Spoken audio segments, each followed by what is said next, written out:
चलिए चलिए। तो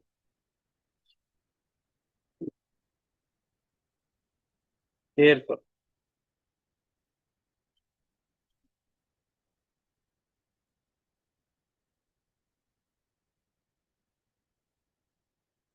रिकॉर्डिंग क्या दिख रहा है आपको ऊपर में लिखा हुआ? हाँ सर, दिख रहा है। हाँ। चलिए। तो टैक्स के बारे में बात कर रहे थे। तो टैक्स जो है कंपलसरी पेमेंट है, और ये कॉन्स्टिट्यूशनली जो है वैलिड अथॉरिटी के द्वारा इम्पोज किया जाएगा, तभी हम टैक्स देंगे, अदरवाइज वो रंगदारी टैक्स हो जाएगा। टैक्स जरूरी देना इसलिए है। तो एक चीज, अरे फिर चली गई वो, क्या हो गया? चलो, हमें तो शुरू करना ही पड़ेगा ना। टैक्स आपको पता है गवर्नमेंट जरूरी है क्या हमारे लिए? क्योंकि गवर्नमेंट इतना सारा टैक्स लेती है। क्या गवर्नमेंट जरूरी है क्या? सर समझ नहीं आया आपका क्वेश्चन। गवर्नमेंट हाँ जरूरी है क्या आप पूछ रहे हैं? हाँ, गवर्नमेंट का रहना जरूरी है क्या? हाँ जी सर। क्यों जरूरी है? सर अगर गवर्नमेंट नहीं रहेगी तो सब कुछ हैंडल कौन करेगा? हाँ, बिल्कुल सही बात है। देखिए, गवर्नमेंट जरूरी है। हम लोग सुनते हैं कि नेता लोग इतना तरह का भ्रष्टाचार कर रहा है, करोड़ों कर रहा है, लेकिन फिर भी हम ये नहीं कह सकते भाई तुम्हारी जरूरत ही नहीं, क्योंकि तुम तो इतने तरह गड़बड़ी करते हो पैसे का, हमारे टैक्स का। गवर्नमेंट जरूरी है, क्योंकि गवर्नमेंट के बिना हम रह नहीं सकते। एक सोवरेन कंट्री का मतलब, अदरवाइज देखो एक दूसरे पे लड़ाई कर रहे हैं देश, तो गवर्नमेंट तो जरूरी है। जिससे जो कि सब चीज, बहुत सारी चीजें हैं जो गवर्नमेंट हैंडल करती है, कोई दूसरा नहीं कर सकता। जैसे एक दूसरे देश के साथ रिलेशन रखना, इंटरनेशनल, जैसे आप देखो एलपीजी, अभी लड़ाई चल रही गई तो एलपीजी का दाम बढ़ गए, वहां से इंपोर्ट होता था। मेरे जैसे बंदे को ये नहीं पता था कि एलपीजी इंपोर्ट होता है। जब ये दिक्कत आई तो पता चला। तो गवर्नमेंट जरूरी है, इसमें कोई दो अच्छा सर। नहीं। ठीक है ना जी? हाँ जी। अब टैक्स, इसका गवर्नमेंट जरूरी है तो गवर्नमेंट को पैसे भी चाहिए, है ना? गवर्नमेंट अपने पॉकेट से तो करेगा नहीं। हाँ जी। तो इसके लिए टैक्स लगाती है। टैक्स, और टैक्स आज की बात नहीं है, जब से राजा महाराजा हुआ करते थे उसमें भी टैक्स लगता था, क्योंकि उसमें भी वही काम होता था जो अभी गवर्नमेंट है उसमें राजा गवर्नमेंट हुआ करते थे। तो गवर्नमेंट कोई टैक्स कोई नई चीज नहीं। टैक्स कितने तरह के होते हैं? सर डायरेक्ट और इनडायरेक्ट। अच्छा, मीनाक्षी आपको आवाज आ रही मेरी? आप हैं लाइन पे?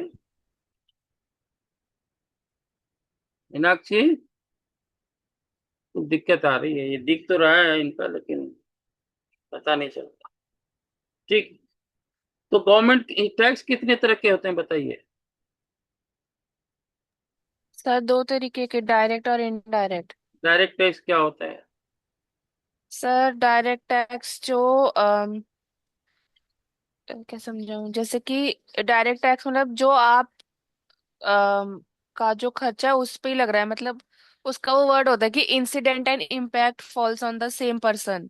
इसको ऐसे, डायरेक्ट टैक्स। इसको ऐसे समझें कि डायरेक्ट टैक्स जिस पे लगता है वही हम्म। देता है, हाँ जी। दूसरे और पर इन वो बर्डन शिफ्ट नहीं कर सकता। बर्डन, हाँ। और इनडायरेक्ट पे हो सकता है हाँ, शिफ्ट। इनडायरेक्ट में हो नहीं सकता है, होता ही है। हम्म। बिल्कुल होता है, 100% होता है। हाँ जी।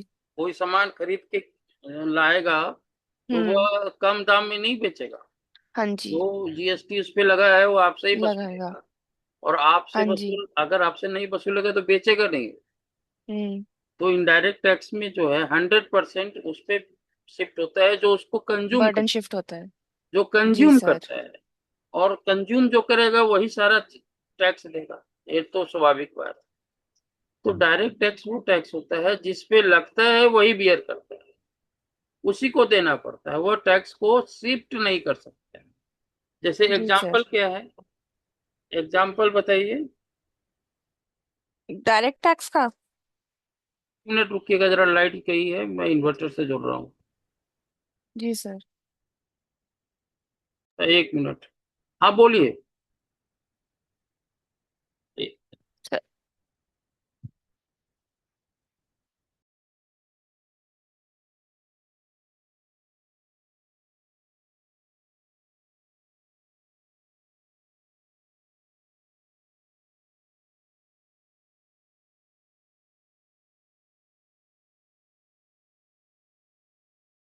यस। हाँ, तो डायरेक्ट डायरेक्ट टैक्स का एग्जांपल दीजिए। सर जैसे कि इनकम टैक्स, हम अपनी इनकम हाँ, के सही बात, प्रोपोर्शनेट पे टैक्स सही देते बात, हैं। सही बात है। तो इनकम टैक्स यदि मेरी इनकम है, तो टैक्स मैं किसी और को बोलूंगा देने, तो देगा क्या वो? नहीं सर। टैक्स हम ही को देना पड़ता है, हम भी शिफ्ट नहीं कर सकते। हाँ जी। इनडायरेक्ट टैक्स क्या होता है? सर इनडायरेक्ट टैक्स में जैसे कि मतलब एग्जांपल देने हैं। हाँ हाँ, इनडायरेक्ट टैक्स का जीएसटी, एग्जांपल।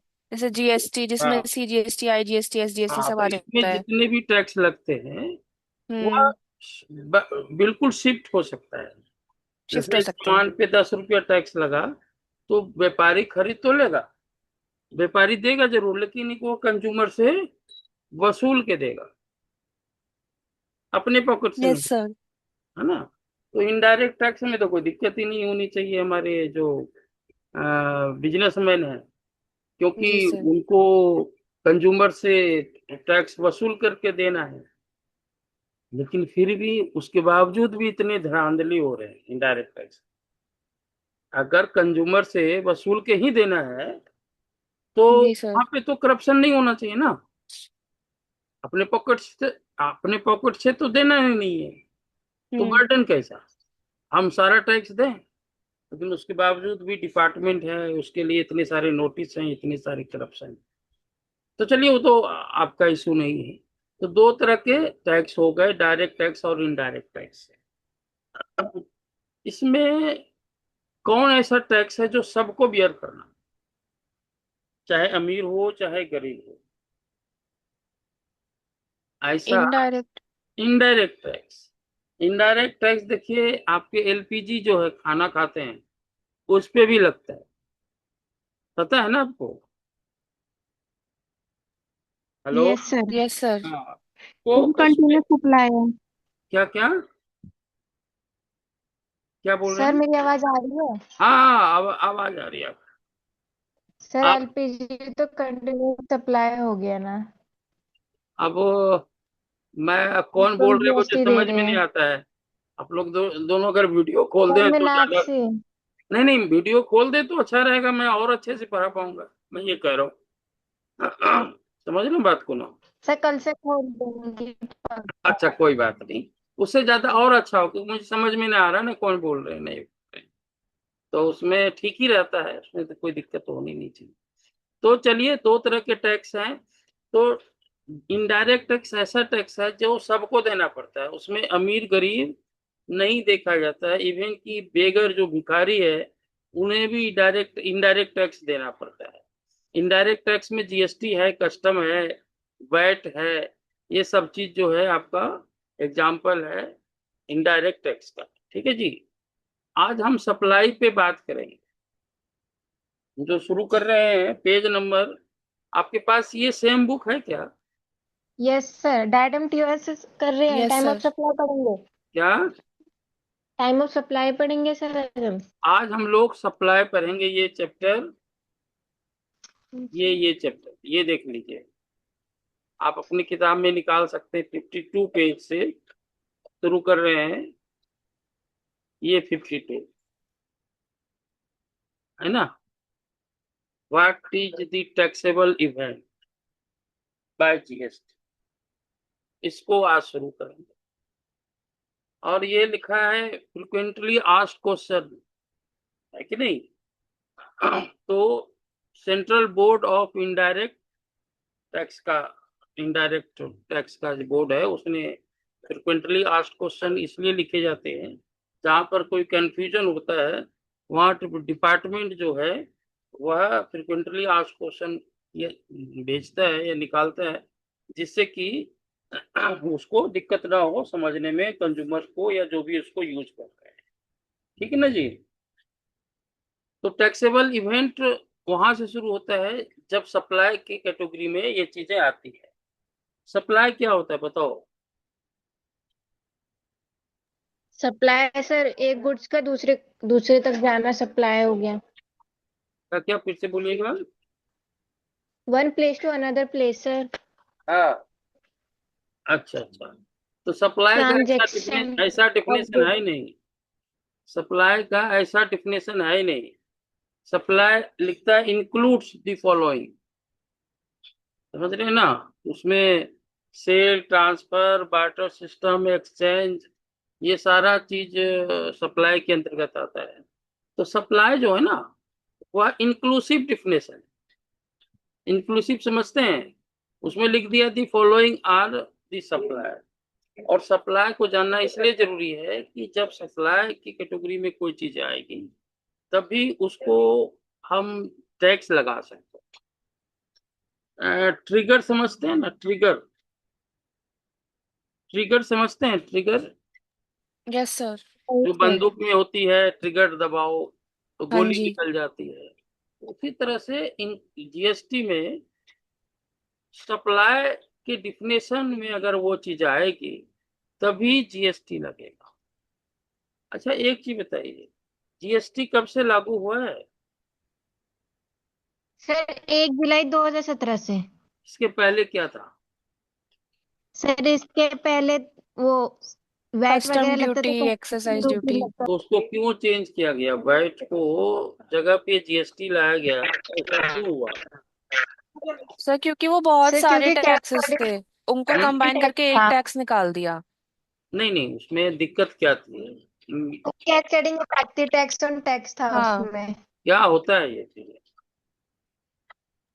जो आप कह सर रहे थे? अगर हाँ में हाँ। सेंट्रल से खरीदा तो उससे पहले सेंट्रल टैक्स देना पड़ता है, और जब वो ट्रांसफर हुआ किसी और दूसरे स्टेट में तो हम्म उसे वैट भी देना पड़ता है। तो इस अकॉर्डिंग जो होता है उस गुड्स के ऊपर पहले मैन्युफैक्चरिंग में टैक्स लग चुका होता है, हम्म बट हम्म सर्विस के टाइम में दोबारा से टैक्स लग जाता है। तो हम्म। ऐसे करके वो दो टैक्स लग जाते हैं।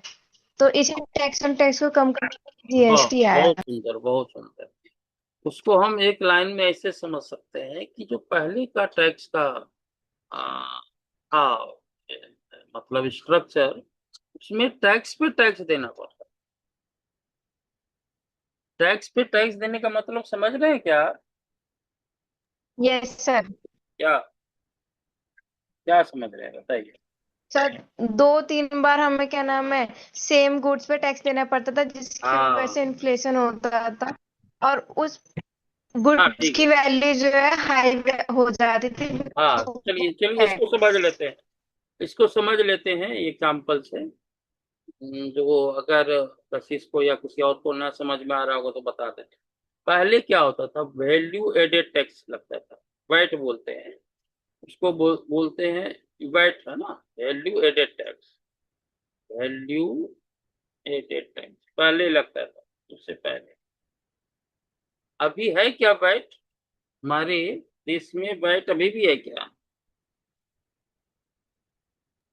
No sir. नहीं है। कशिश बताओ, आपके अनुसार वैट है क्या? No sir. नहीं, वैट है अभी भी। डीजल सर और अल्कोहल अरे होता है। ओके। डीजल और पेट्रोल जो कुछ कि, गुड्स गुड्स पे लगता है। अरे सुनो मेरी बात सुनो। पेट्रोल और डीजल अभी भी वैट के अनुसार टैक्स दिया जाता है। यानी कहने का मतलब, ये तो गलत है कि टैक्स पे टैक्स दें। एक समान है तो एक ही टैक्स लगेगा ना, टैक्स पे भी टैक्स दें। लेकिन अभी भी हो रहा है, वो डीजल और पेट्रोल है, जिसके बिना हम लोग एक दिन नहीं रह सकते। अगर हमें ऑफिस जाना है, हमें गाड़ी से जानी पड़ेगी ना। मान लो हम गाड़ी से ना जाए, ऑटो से ही जाए, तो ऑटो तो डीजल से पेट्रोल से चलेगी ना। मान लेते हैं सीएनजी अगर नहीं चल रहा है, यानी किसी न किसी रूप में हमें डीजल पेट्रोल का यूज करना ही पड़ता है। और वो अभी भी उस पे वैट लगता है, जो कि इनजस्टिस है। गवर्नमेंट को इस पे विचार करना चाहिए। लेकिन चूंकि इससे बहुत सारा पैसा आता है टैक्स के रूप, इसलिए उसको अभी भी जीएसटी के एम्बिट में नहीं ला रहे हैं। तो चलो वो तो दूसरी बात है।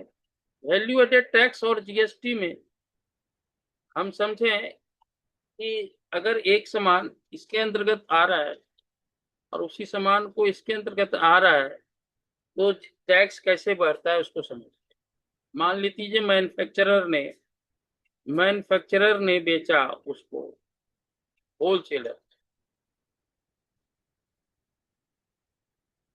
100 रुपया में बेचा, और मान लेते हैं 20 रुपया टैक्स दिया,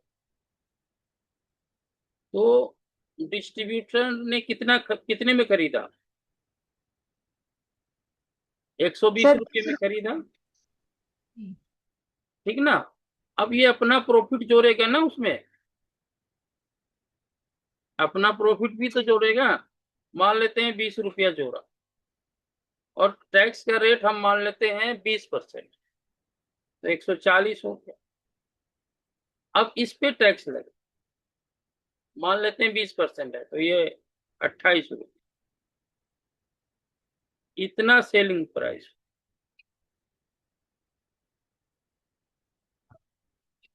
ये तो डिस्ट्रीब्यूटर है, डिस्ट्रीब्यूटर फिर होलसेलर को बेचेगा, तो हम उतना आगे नहीं चलते, हम मान लेते हैं यही दो दो सिचुएशन।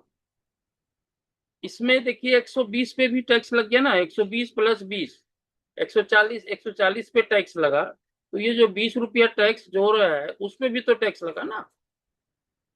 आप समझ रहे हैं कि नहीं बात को? समझ रहे हैं सर। एक्स पहले 20 रुपया टैक्स लगा, अब 120 में इसने खरीदा। अब ये प्रॉफिट 20 रुपया अपना प्रॉफिट तो जोड़ेगा ना भाई, 140 हो गया, और इस पे 20% टैक्स 28 रुपया, तो टोटल टैक्स कितना?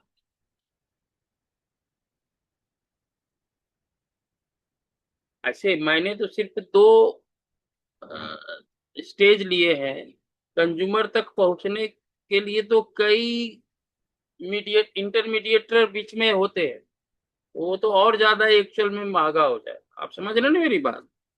ये तुमने सिर्फ दो लिया है, लेकिन एक्चुअल में मैन्युफैक्चरर से लेकर कंज्यूमर तक पहुंचने में बीच में बहुत सारे मीडिएटर हो, सब अपना प्रॉफिट जोड़ेंगे, फिर उस पर टैक्स लगेगा, तो एक्चुअल में ज्यादा टैक्स हो जाएगा। तो ये 20 रुपया टैक्स पहले लगा, दूसरी बार में 28 लगा।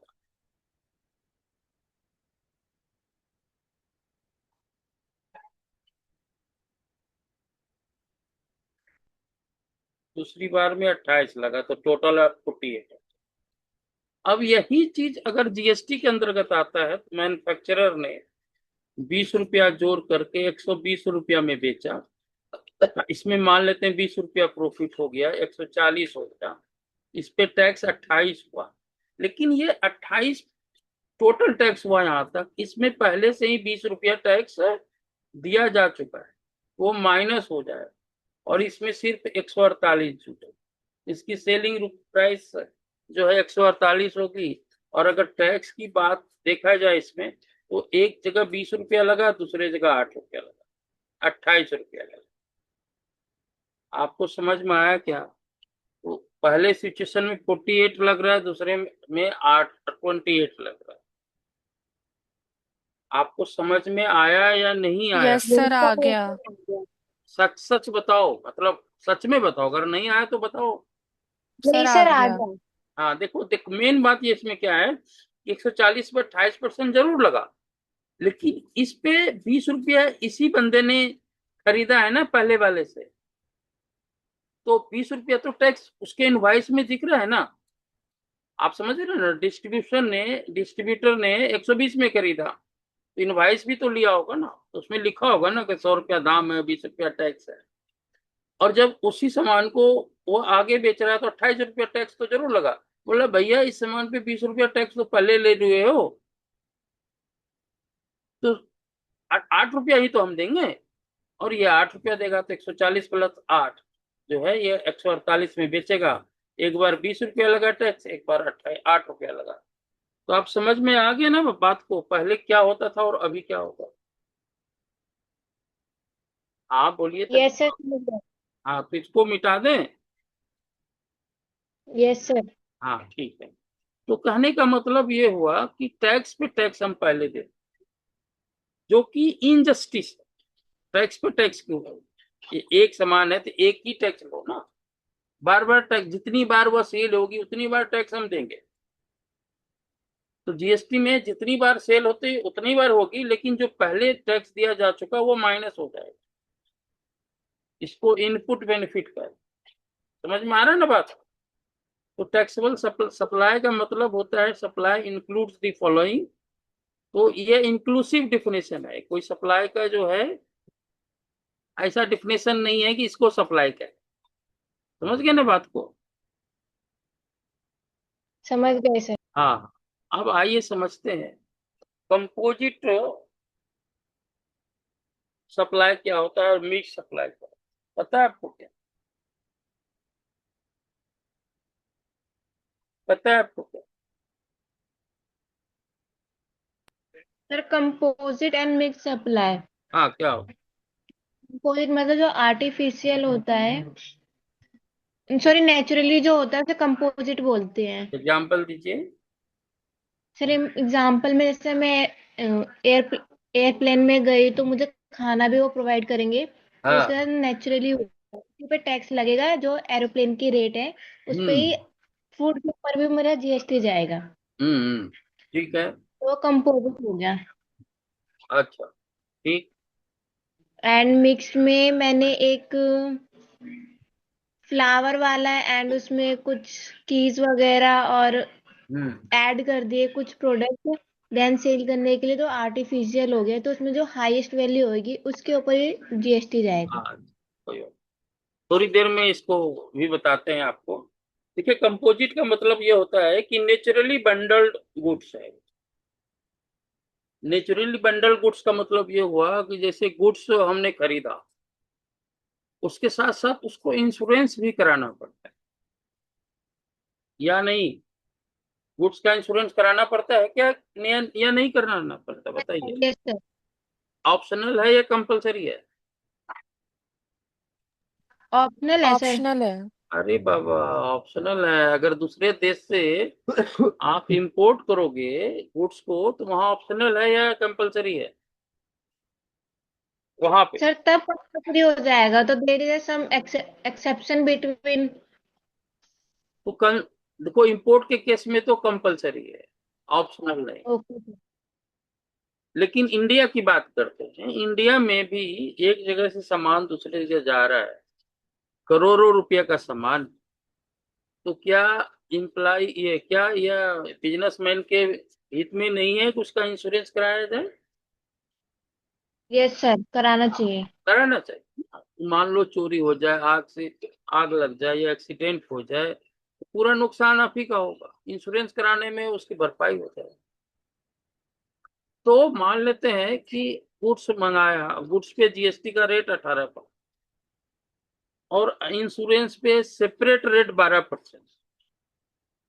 तो कंपोजिट सप्लाई में जो आपका सामान है उस पे किस पे टैक्स लगेगा, 18% या 12%?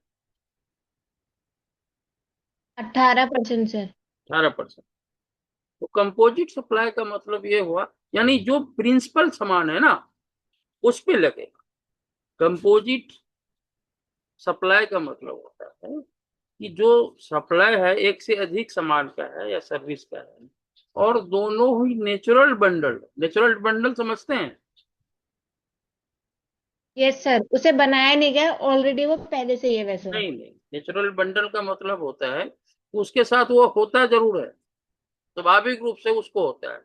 जैसे ट्रांसपोर्ट के साथ ट्रांसपोर्ट करेंगे तो उसके साथ जो है वो इंश्योरेंस बंडल है। जैसे आप लोग खाने जाते हैं तो सॉस लेते हैं ना समोसे के साथ, तो सॉस जो है वो नेचुरल बंडल है।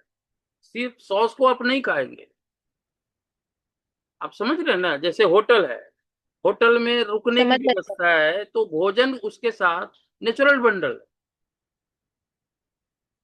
भोजन हुआ या और कोई उससे रिलेटेड सर्विस हुआ। जैसे नेचुरल बंडल का देखिए सबसे अच्छा एग्जांपल, आज आप मुझसे जीएसटी पढ़ रहे हैं, इससे पहले कॉस्टिंग पढ़ा है, तो क्या मैं इंजीनियरिंग पढ़ा सकता हूँ क्या? No sir. मेडिकल पढ़ा सकता हूँ क्या? No sir. नहीं सर। तो ये नेचुरल बंडल है कि चलो सर कॉस्टिंग पढ़ाते हैं लेकिन साथ साथ में ये नेचुरल बंडल है। लेकिन मुझसे कोई दूसरा सब्जेक्ट के बारे में वो तो संभव नहीं है ना, कोई भी व्यक्ति। तो नेचुरल बंडल का मतलब ये हुआ कि एक सामान तो खरीदा, उसके साथ बाकी जो है वो नेचुरली उसके साथ अटैच होता है। और उस सिचुएशन में जो प्रिंसिपल गुड्स है उस पर जो रेट है वह लगेगा। बाकी गुड्स के रेट से मतलब नहीं। प्रिंसिपल गुड्स जो है, जो मेन गुड्स है, उसका जो रेट होगा वही पूरे सभी पे लगेगा। आपको समझ में आया क्या? Yes sir. जैसे हम एसी खरीदते हैं, तो एसी खरीदना एक कॉस्ट हुआ, उसका मेंटेनेंस, इंस्टॉलेशन, वो सारा भी तो कराना पड़ता है ना। कि सिर्फ एसी खरीद के आएंगे, इंस्टॉलेशन किसी और से कराएंगे क्या? No sir. उसी से कहेंगे ना कि भाई एसी खरीदा है, इंस्टॉल कर दो। उसी को कहेंगे कि भाई खराब हो जाएगा तो मेंटेनेंस कर दो। तो ये नेचुरल बंडल का एग्जांपल है। तो नेचुरल बंडल में जो प्रिंसिपल चीज है एसी के केस में क्या है? इंस्टॉलेशन, मेंटेनेंस या एसी। प्रिंसिपल प्रोडक्ट क्या है? प्रिंसिपल गुड्स क्या एसी। है? AC.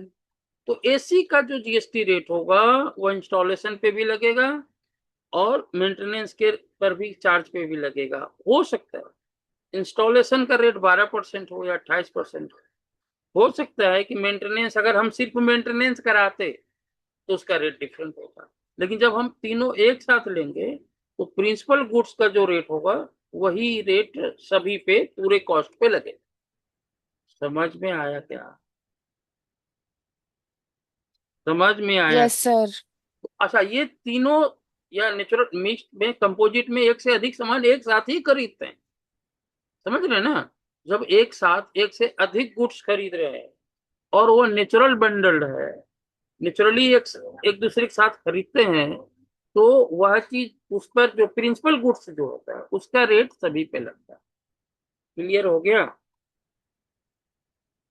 Yes sir. Yes sir. Mixed supply का, मिक्स्ड सप्लाई। तो मिक्स सप्लाई का मतलब हुआ एक से अधिक सामान खरीद रहे हैं लेकिन आपस में नेचुरल बंडल नहीं। नेचुरल बंडल का मतलब ये होगा ये सामान अलग अलग भी खरीदा जा सकता है, जरूरी नहीं एक दूसरे के साथ उसको खरीदा। आप समझ रहे हैं मेरी बात? Yes sir. हाँ, जैसे हमने एसी खरीद लिया एक ही साथ, फ्रिज भी खरीद लिया। तो एसी और फ्रिज का कोई लिंक है क्या आपस में? No sir.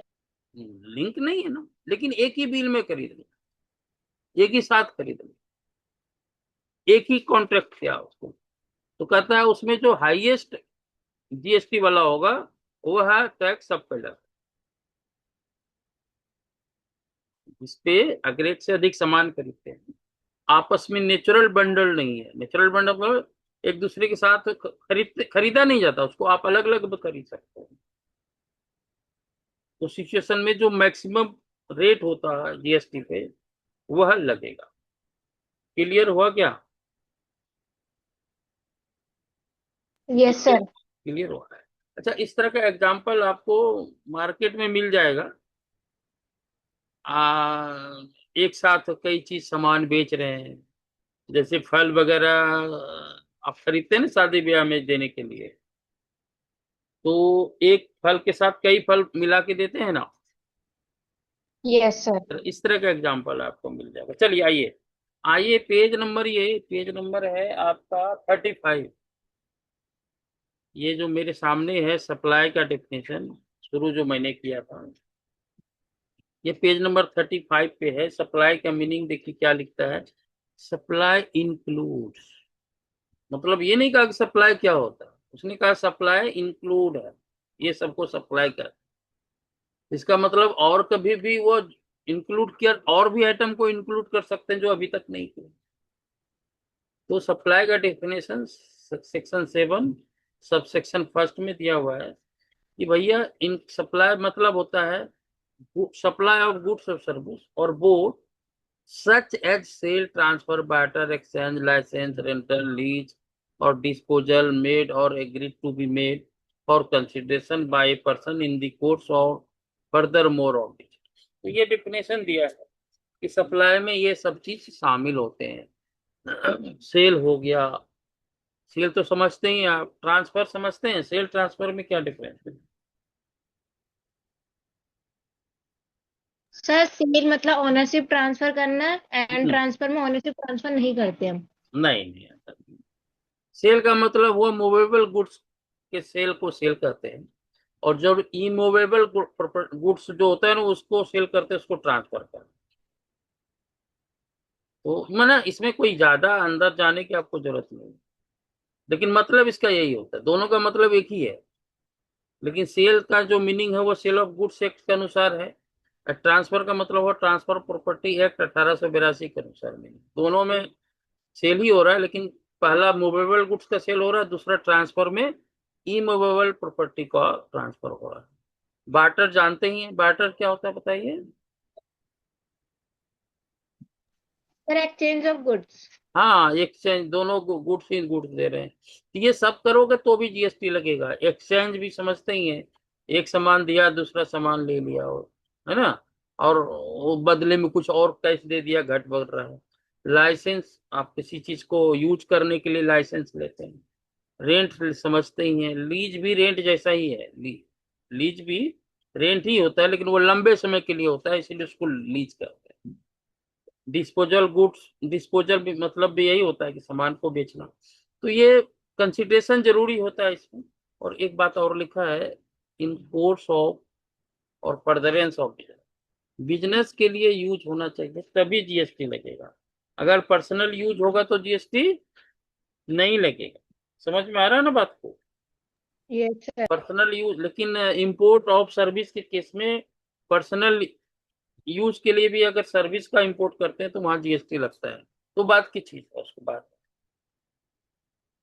देखिए, import of service for a consideration whether or not, देखिए यही चीज जो मैंने बोला अभी यहाँ लिखा हो, इंपोर्ट ऑफ सर्विस करते हैं तो चाहे वह लिखा है ना, weather or not in course और फर्दरेंस ऑफ, चाहे फर्दरेंस यानी बिजनेस के लिए यूज के लिए हो या ना हो, इंपोर्ट ऑफ सर्विस पे जीएसटी लगेगा। यानी यहाँ पे पर्सनल यूज के लिए भी अगर आप सर्विस का इंपोर्ट करते हैं, देन यू हैव टू पे दी GST.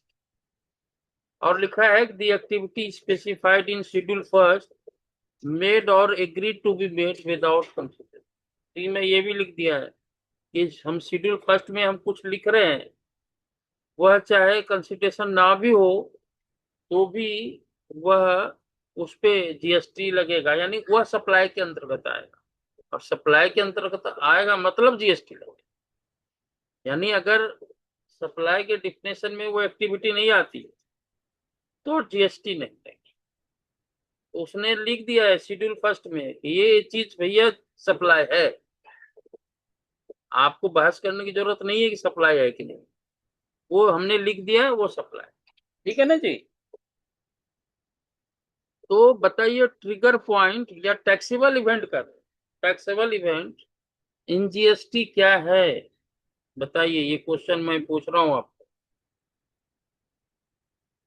I am asking the question, what is the taxable event in case of goods and services tax, GST, बताइए जल्दी से। अरे क्या हो गया, सुन नहीं रहे क्या मेरी बात? अरे सुन नहीं रहे हैं क्या, मैंने पूछा टैक्सेबल इवेंट क्या है जीएसटी में।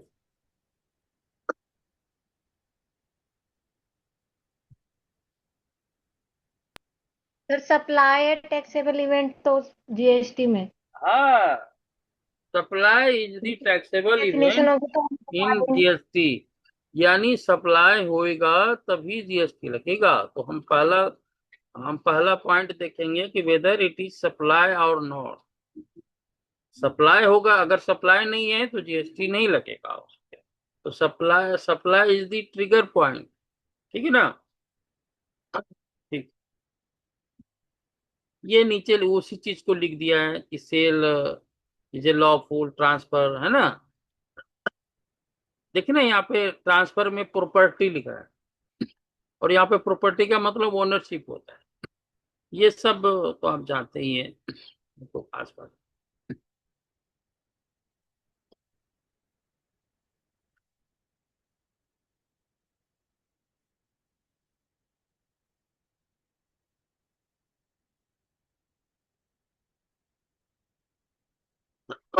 ये पर्सन का मतलब लिखा हुआ है, सब आप पढ़िए। अरे क्या होगा।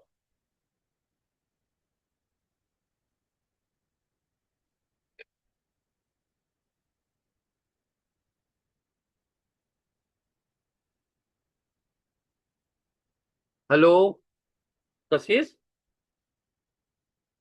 हेलो। हाँ जी सर। हाँ कशिश। तो एक्टिविटी स्पेसिफाइड अभी शेड्यूल फर्स्ट में लिखा हुआ था कि ये भी सप्लाई के अंतर्गत है। सप्लाई के अंतर्गत ये भी है, ठीक है ना। तो जी। वो समझना पड़ेगा, वहां पे तो लिखा हुआ नहीं था कि शेड्यूल फर्स्ट लंबा होगा। तो कहता है ये सब भी सप्लाई है, हमने लिख दिया।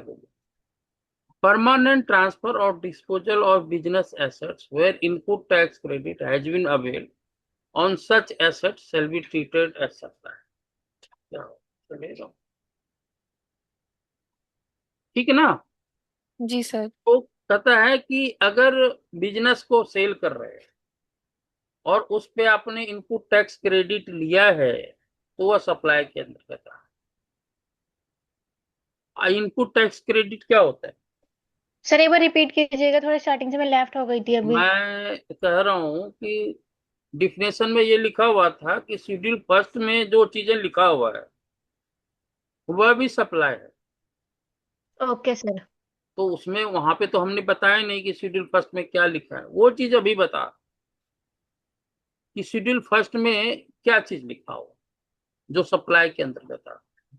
कहता है यदि आप बिजनेस को सेल कर रहे हैं, बिजनेस ही बेच रहे हैं किसी और को, और उस पे आपने इनपुट टैक्स क्रेडिट लिया है एसेट्स पर या गुड्स पे, तो उसको बेचेंगे तो वह सप्लाई आएगा और वहां पे आपको जीएसटी देना पड़ेगा,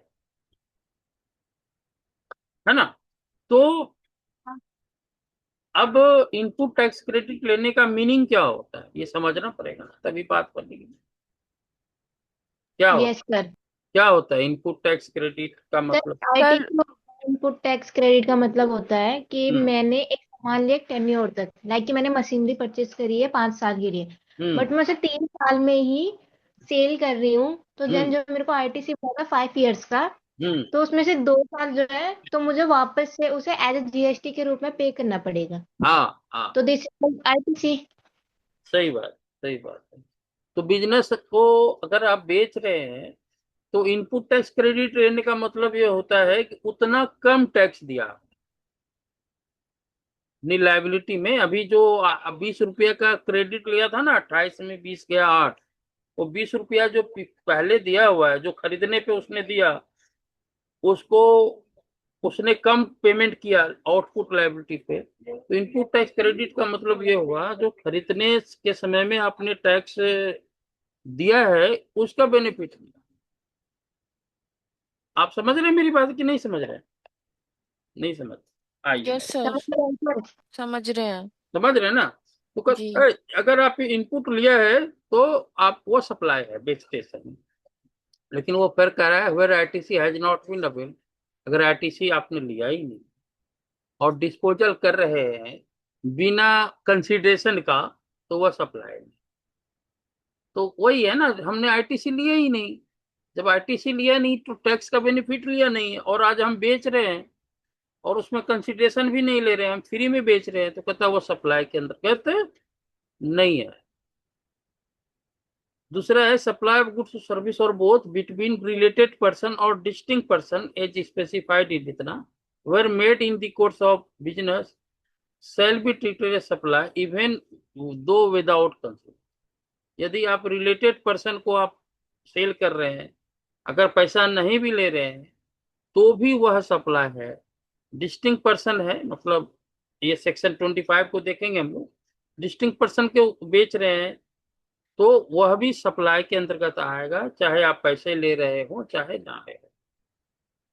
8:30 बज रहे हैं, मुझे मजबूरन क्लास यहीं को तक रखते हैं सर। हाँ क्लोज करना पड़ेगा। लेकिन आपसे रिक्वेस्ट है कि आप 7 बजे रेडी रहो। जैसे मेरी बेटी मेरे गई नहीं स्कूल, तो मैं तो 7 बजे से कर सकता था, लेकिन बोला हुआ था आप लोग को।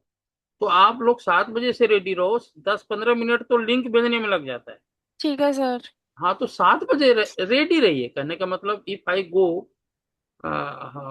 टू स्कूल तो वहां पे तो संभव नहीं होगा, लेकिन आप लोग रेडी रहो। मैं जिस दिन 7 बजे रेडी रहूंगा उस दिन आप लोग का क्लास 7 बजे हो जाएगा। ओके है ना? सर। परसों मिलते हैं, परसों पढ़ाते हैं, ठीक है? ठीक है सर। हाँ परसों ओके सुबह सर। 7 बजे आप लोग रेडी रहिए। हो सकता है हम सात ओके बजे सर। अगर हम ना रेडी रहे तो 7:30 तक हो ही जाएगा। तो आप लोग रेडी रहो, हमें भी 10 मिनट लग जाता है लिंक भेजने में। ठीक है जी? ठीक है सर। ओके तो, सर। तो परसों इस चैप्टर को पढ़िएगा सप्लाई वाला, उसके बाद परसों बात करते हैं। ठीक है, परसों सुबह 7 बजे रेडी रहिएगा। ठीक है, thank okay sir. Okay sir. You.